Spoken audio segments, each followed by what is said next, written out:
जय श्री राम बच्चों, Shri Ram institute of competition के यूट्यूब चैनल में आपका स्वागत है। बच्चों, हम बात कर रहे थे प्राचीन भारतीय इतिहास के स्रोत के बारे में, जिसके बारे में हम पहली वीडियो में काफी हद तक बात कर चुके हैं। उस वीडियो में हम लोगों ने ऋग्वेद, यजुर्वेद, सामवेद, अथर्ववेद अलावा ब्राह्मण साहित्यों के बारे में भी हमने बात करी, हमने वेदांगों के बारे में भी बात करी। और आज हम बात करने जा रहे हैं उपनिषदों और उससे आगे उन ग्रंथों के बारे में जिनसे हमें अपने इतिहास के बारे में बात पता चलती है, ज्ञान होता है। बच्चों, इसी के साथ आगे बढ़ने से पहले आपसे कहूंगा, मेरी इस वीडियो को लाइक करो, शेयर करो, सब्सक्राइब करो और अपने दोस्तों तक पहुंचा दो। ये वीडियो आपको आपके कॉम्पिटिटिव एग्जाम के लिए बहुत महत्वपूर्ण होने जा रही है। बच्चों बात करते हैं उपनिषदों की।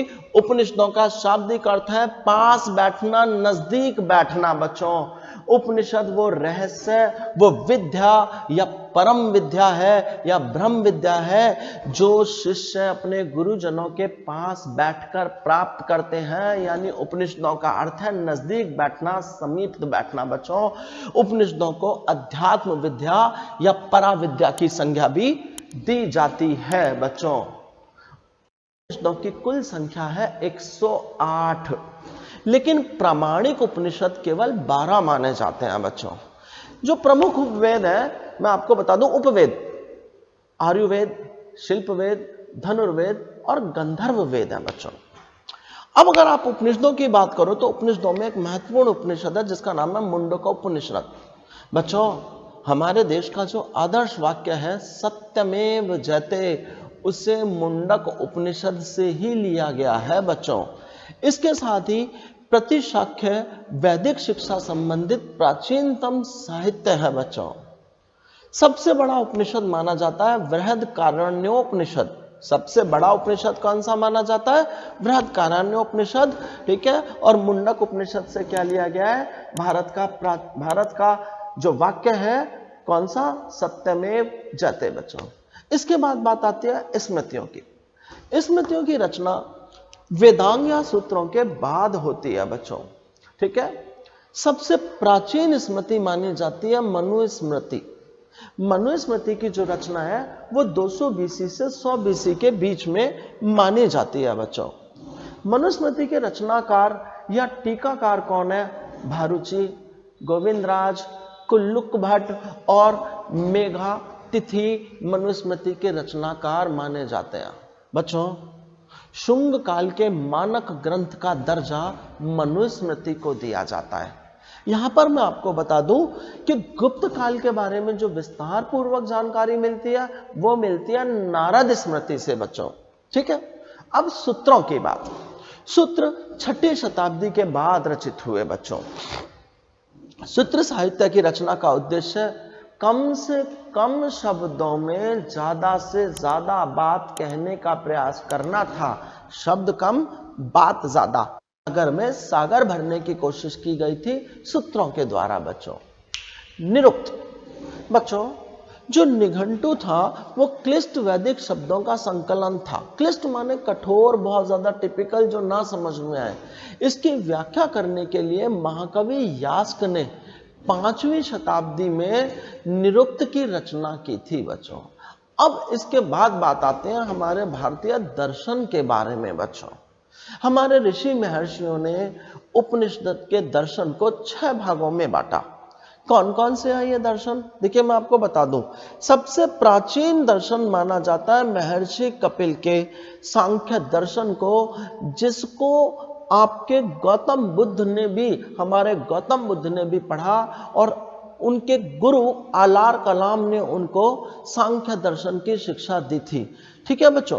तो पतंजलि का 6 दर्शन के बारे में बात करते हैं। पतंजलि का योग दर्शन, कपिल का सांख्य दर्शन, वादरायण का उत्तर मीमांसा दर्शन। बच्चों, कणाद का वैशेषिक दर्शन, जैमिनी का पूर्व मीमांसा दर्शन और गौतम का न्याय दर्शन।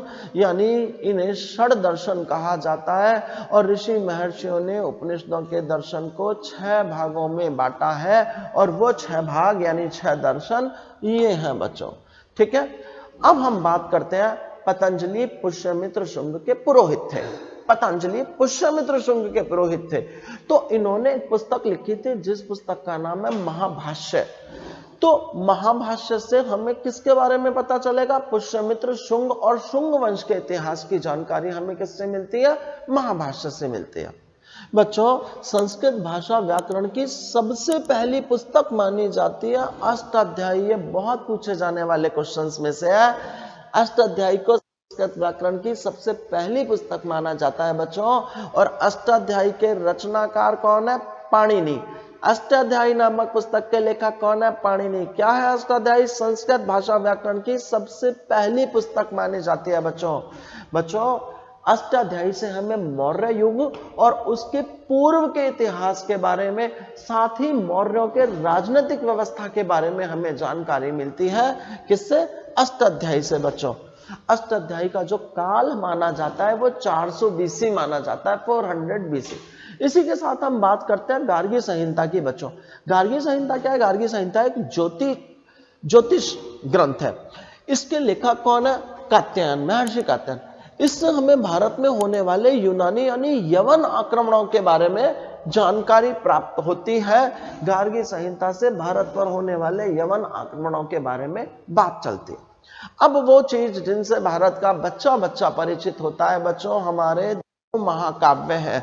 हम बात कर रहे हैं उन ग्रंथों की जिन ग्रंथों के द्वारा हमें अपने प्राचीन भारत के बारे में पता चलता है, विभिन्न इतिहास का जानकारी हमें प्राप्त होती है बच्चों। दो सबसे प्राचीन महाकाव्य हैं, रामायण और महाभारत।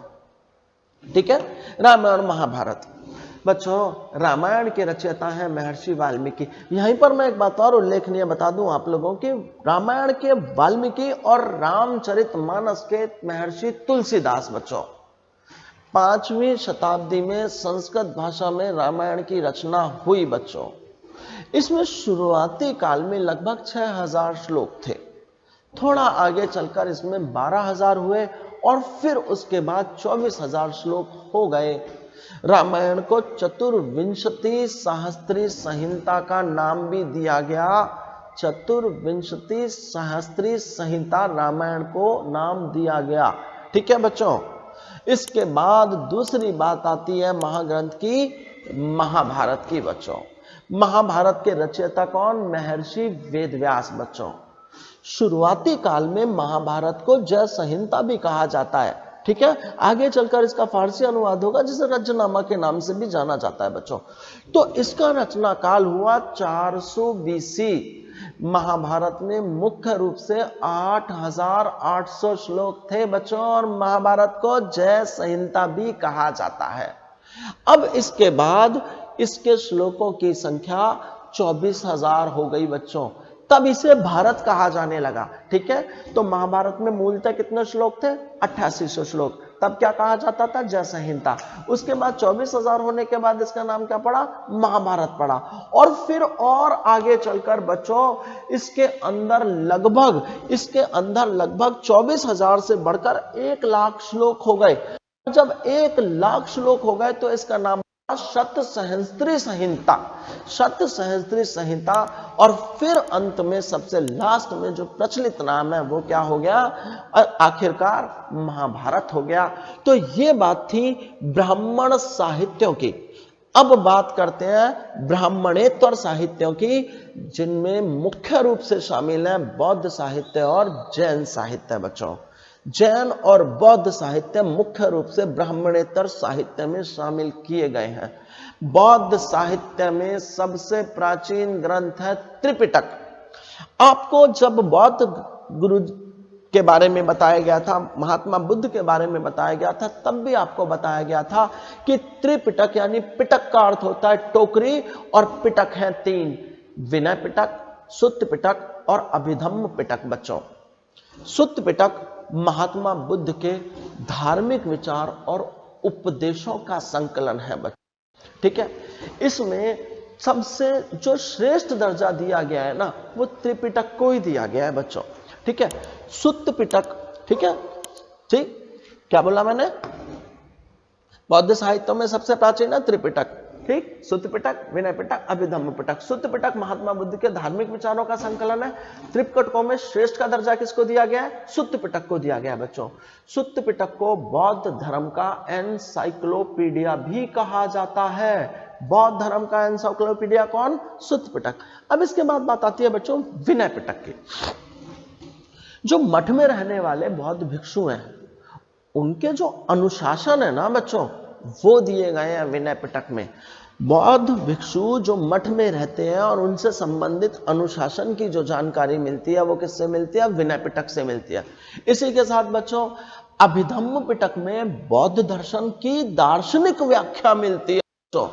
और यहां यह भी उल्लेखनीय है कि जो अभिधम्म पिटक है ना, इसका संकलन महान सम्राट अशोक के शासन काल में जो तीसरी बौद्ध संगति हुई थी, ठीक है, तीसरी बौद्ध संगति हुई थी, इसमें मोगली पुत्र तिस्स के द्वारा किया गया था बच्चों इसका संग्रह। ठीक, मैंने आपको बताया इसका संकलन महान सम्राट अशोक के शासनकाल में संपन्न तीसरी बौद्ध संगति में मोगली पुत्र तिस्स के द्वारा किया गया था बच्चों। यहां पर यह भी उल्लेखनीय है कि जातक कथाओं में गौतम बुद्ध के पूर्व जन्म की कहानियां संकलित हैं बच्चों। और दीपवंश, ठीक, ये सभी किस बारे में बात कर रहे हैं? बौद्ध धर्म ग्रंथों के बारे में बात कर रहे हैं बच्चों। दीपवंश की रचना चौथी शती में हुई थी बच्चों। इसमें सिंगल द्वीप के इतिहास पर पहली बार प्रकाश डाला गया था बच्चों। दीपवंश कब, किसके बारे में बताया गया? सिंगल द्वीप के इतिहास पर। और महावंश की रचना 5वीं शताब्दी में हुई बच्चों। इस ग्रंथ में मगध के राजाओं की सूची प्राप्त होती है। चलिए, महावस्तु और ललित विस्तार ग्रंथ से हमें महात्मा बुद्ध के बारे में जानकारियां मिलती हैं बच्चों। अंगुत्तर निकाय बहुत महत्वपूर्ण है बच्चों। इसी अंगुत्तर निकाय से हमें मोस्ट इंपॉर्टेंट 16 महाजनपदों की जानकारी मिलती है। अंगुत्तर निकाय से 16 महाजनपदों की जानकारी मोस्ट इंपॉर्टेंट है बच्चों। आर्य मंजूश्री मूल कल्प के द्वारा बौद्ध दृष्टिकोण से गुप्त सम्राटों का वर्णन प्राप्त होता है बच्चों। मिलिंद पदन्हो बच्चों यूनानी राजा थे मिनांडर, और बौद्ध भिक्षु थे नागसेन। इन दोनों के बीच में एक दार्शनिक वार्तालाप हुआ था। दार्शनिक वार्तालाप जो इन दोनों के बीच हुआ उसकी जानकारी हमें किससे मिलती है? मिलिंद पन्हो से। किस किस के बीच? यूनानी राजा मिनांडर और बौद्ध भिक्षु नागसेन के बारे में बच्चों। हीनयान का प्रमुख ग्रंथ है कथावस्तु। हीनयान का प्रमुख ग्रंथ है कथावस्तु बच्चों। इसमें महात्मा बुद्ध के जीवन चरित्र और उनके कथानकों को वर्णन किया गया है बच्चों। अब हम बात करते हैं जैन साहित्यों के बारे में बच्चों। जैन साहित्य को क्या कहा जाता है? जैन साहित्य को कहा जाता है आगम। जैन आगम में 12 महत्वपूर्ण अंग हैं बच्चों। जैन आगम में 12 महत्वपूर्ण अंग हैं, साथ में ही 12 उपांग हैं, ठीक है, 10 प्रकीर्ण हैं, 6 छंद सूत्र हैं। इसके अलावा नंदी सूत्र, अनुयोग द्वार और मूल सूत्र भी इसके अंदर शामिल हैं बच्चों। जैन आगम ग्रंथों की रचना महावीर स्वामी की मृत्यु के बाद श्वेतांबर संप्रदाय के आचार्यों के द्वारा की गई थी। और जैन धर्म के 12 सूत्र कौन कौन से हैं? अचरांग सूत्र, भगवती सूत्र, द्वितीवाय, पढ़ा वाग्रणियाई, सूर्यकंडक, समवायंग, थागंग, अणुत्तरो ववाइस दशाओ, उवासक दशाओ, विवांग स्वयं, अतंग दशाओ, न्याय धम कहा। ये क्या है? जैन धर्म के 12 सूत्र हैं, ठीक है ना बच्चों। और महावीर की मृत्यु के बाद श्वेतांबर संप्रदाय के आचार्यों के द्वारा जैन धर्म के 12 सूत्र ये हैं। चलिए, अब बात आती है, देखिए इधर हम लोगों ने अभी तक जितनी भी बात करी सारे धार्मिक साहित्यों के बारे में बात करी, ठीक है। हमने धर्म के, हिंदू धर्म के, बौद्ध धर्म के धार्मिक साहित्य के बारे में बात करी। लेकिन इसके अलावा भी हमारे पास बहुत सारा धार्मिकेतर साहित्य ऐसा मौजूद है जिससे हमें अपने इतिहास के बारे में जानकारी मिलती है बच्चों। और इनमें सबसे उल्लेखनीय स्थान आता है अर्थशास्त्र का। अर्थशास्त्र भारत का सबसे पहला राजनीतिक ग्रंथ है बच्चों। इसके लेखक थे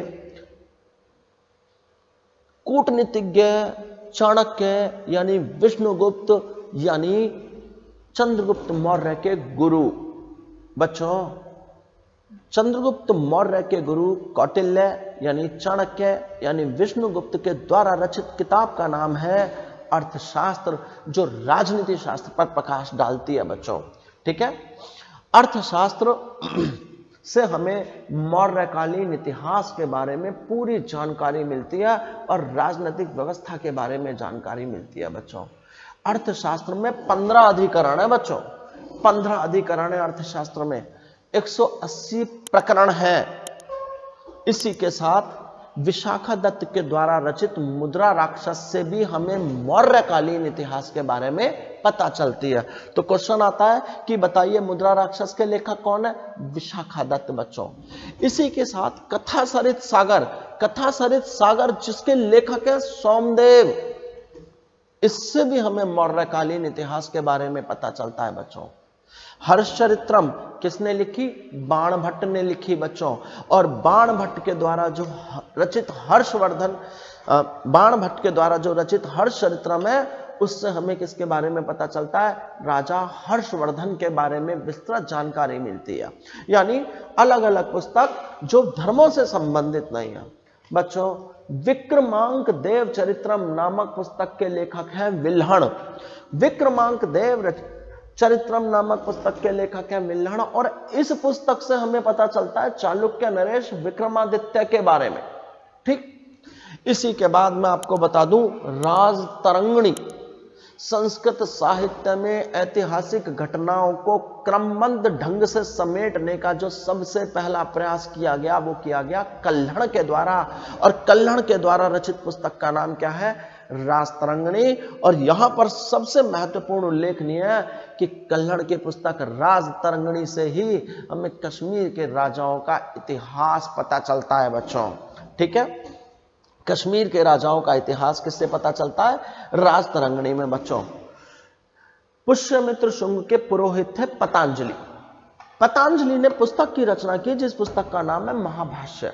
उस महाभाष्य नामक पुस्तक से शुंग वंश के इतिहास के बारे में पता चलता है बच्चों। गार्गी संहिता पहली शताब्दी में रची गई थी और इससे भारत पर यूनानी आक्रमण के बारे में जानकारी मिलती है। यहां पर एक बात मैं आपको बता दूं, गुप्त काल में जो भारत का शेक्सपियर कहे जाते हैं कालिदास ने इतना जबरदस्त साहित्य लिखा ना बच्चों, जिसकी व्याख्या शब्दों में करना तो बहुत मुश्किल है। मालविका अग्निमित्रम, रघुवंशम, मेघदूतम, बहुत सारी रचनाएं कालिदास के द्वारा की गई बच्चों। कालिदास ने रघुवंशम लिखी, ठीक है, और विशाखादत्त ने लिखी देवी चंद्रगुप्तम। इन दोनों पुस्तकों से हमें गुप्त वंश के इतिहास पर प्रकाश मिलता है। ठीक है बच्चों, कालिदास ने लिखी रघुवंशम और विशाखादत्त ने कौन सी लिखी? देवी चंद्रगुप्तम। गुप्त वंश के इतिहास पर प्रकाश डालती हैं बच्चों। मृच्छकटिकम किसने लिखा? शूद्रक ने लिखा बच्चों। मृच्छकटिकम में से भी हमें गुप्तकालीन सांस्कृतिक इतिहास के बारे में ही पता चलता है। साथ ही स्वप्न वासव दत्ता के लेखक हैं भास। ठीक है, स्वप्न वासव दत्ता के लेखक हैं भास। इनसे हमें वत्सराज उदयन के बारे में पता चलता है बच्चों।